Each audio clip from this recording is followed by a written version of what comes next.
Let's do another iterated integral.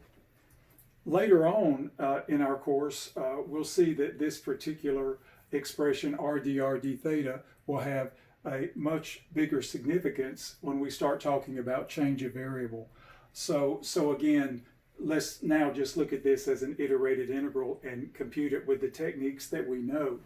So we see that our function of integration is just a variable of r, and we integrate with respect to r first, and then we integrate with respect to theta second. So this really looks more like a Cal2 integral. So first we do the add 1 divided by the new power, so to speak, the power rule here, to get r squared over 2. And we evaluate using the fundamental theorem of calculus, lower limit 0, upper limit 18, cosine theta.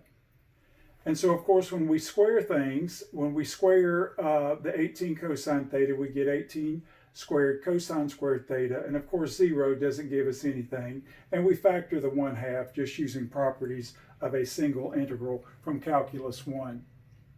Now, at this point, I've written over here, use power reducing identity. That's usually the quickest way to deal with these types of integrals. Integration by parts is nice, or a power reducing formula that you can derive using integration by parts, but it's probably easiest just to go ahead and use the power reducing identity. And so what we can see here, we have a 1/2 here, and we know 18 is just 2 times 9, so we get 2 copies of 2 times 9. And then from the power reducing identity, we'll replace cosine squared with the following. And let me just give you a reminder of that. From trigonometry, cosine squared theta is just 1 plus cosine 2 theta divided by 2. Again, that's a very, very useful identity, power reducing identity that is used often, and one we don't ever seem to forget.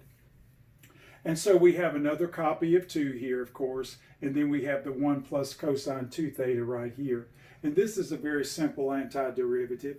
We know the antiderivative of cosine is the positive sign, but because of the 2 theta, we need the 1/2 here from the chain rule. And of course, 1 integrated with respect to theta just gives us a theta.